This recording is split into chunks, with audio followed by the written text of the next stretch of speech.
Meus irmãos, a graça e a paz do Senhor seja conosco. Neste nosso devocional de hoje, eu quero refletir com você sobre o texto do livro de Atos, no primeiro capítulo, quando os discípulos estão com Jesus, depois de o Senhor haver ressuscitado, e eles fazem uma pergunta a Jesus, quando o tempo da restauração do reino de Israel, depois que Jesus diz que não compete a eles conhecer épocas ou tempos que o Pai reservou para a sua exclusiva autoridade, Jesus diz: mas recebereis poder ao descer sobre vós o Espírito Santo, e sereis minhas testemunhas, tanto em Jerusalém, como toda a Judéia e Samaria e até os confins da terra.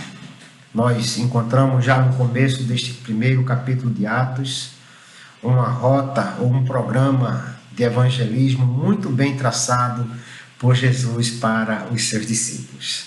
Aqueles 120 que estariam no cenáculo, no dia em que o Espírito Santo haveria de descer sobre eles, que receberiam poder para testemunhar sobre Jesus, tinham um programa, tinham um plano, tinham uma rota muito bem traçada. Sairiam ou começariam, na verdade, pregando em Jerusalém, depois iriam à Judéia, a Samaria e chegariam até os confins da terra. Foi exatamente isso que nós vimos acontecer, é exatamente isso que o Lucas narra, Lucas que escreveu o Evangelho, que também escreve o livro de Atos dos Apóstolos como a continuidade da obra ou do ministério de Jesus por meio agora da sua igreja, especialmente nos atos realizados pelos apóstolos.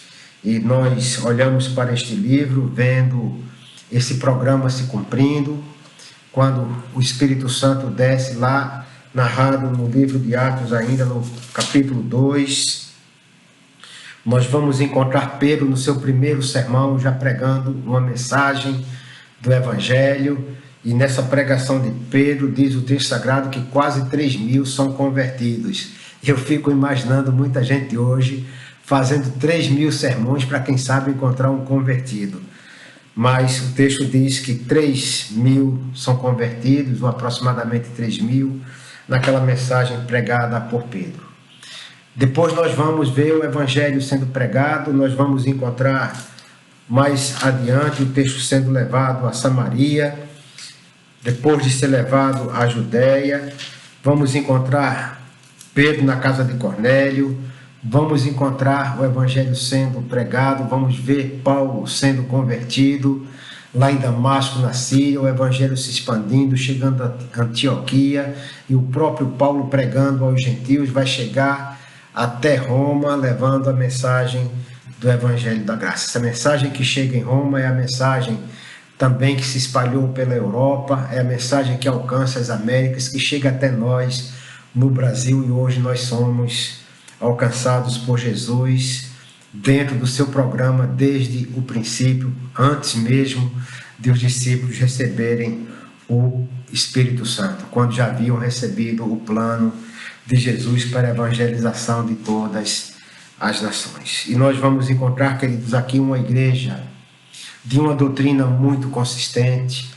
Vamos encontrar uma igreja que recebeu o Evangelho e que viveu esse Evangelho na plenitude. Eles oravam, eles tinham comunhão, eles tinham um relacionamento com Deus belíssimo, uma igreja generosa que acudia, que ajudava aos pobres, uma igreja que preocupava-se com as pessoas. Vamos encontrar aqui milagres sendo realizados, com Jesus usando os seus discípulos para realizar milagres, a sua obra sendo continuada por meio da sua própria igreja, as realizações ocorrendo, o Evangelho sendo levado a todos os lugares, sendo de forma especial levado para fora de Jerusalém, já a partir daquele momento em que Estevão é apedrejado, e por conta da diáspora, de tantos judeus estarem espalhados em todas as regiões, já desde o tempo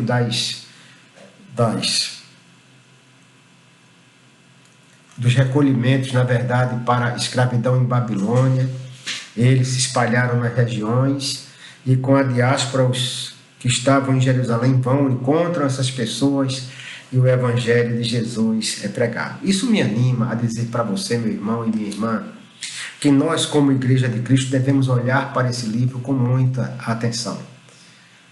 Aliás, todo livro da Bíblia deve ser olhado com muita atenção, mas nós temos um carinho especial pelo livro de Atos, quando narra a história da igreja, porque ele nos traz muitas lições importantes. Nos mostra uma igreja com estratégia, nos mostra uma igreja com um programa estabelecido pelo próprio Cristo, nos mostra discípulos sábios. Por exemplo, quando Pedro está no sinédrio, ele se defende, sabe se defender usando a sua fé. O próprio Paulo, lá dentro do sinédrio, diz que é fariseu de fariseu. Ele diz que ele crê na ressurreição. Isso provoca um problema sério entre os judeus, e eles acabam em conflito liberando o apóstolo.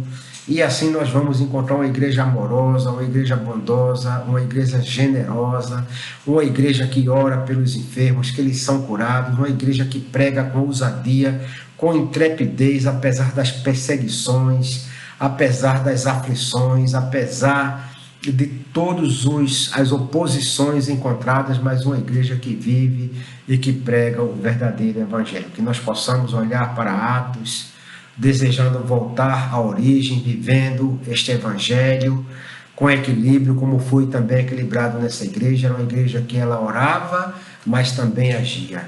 Era uma igreja que estava aos pés do Senhor em adoração, mas também estava vivendo, operando segundo Jesus, desejava os milagres, as curas, fazendo o seu trabalho onde quer que a igreja passasse. Que assim o Senhor nos abençoe e nos dê uma noite abençoada.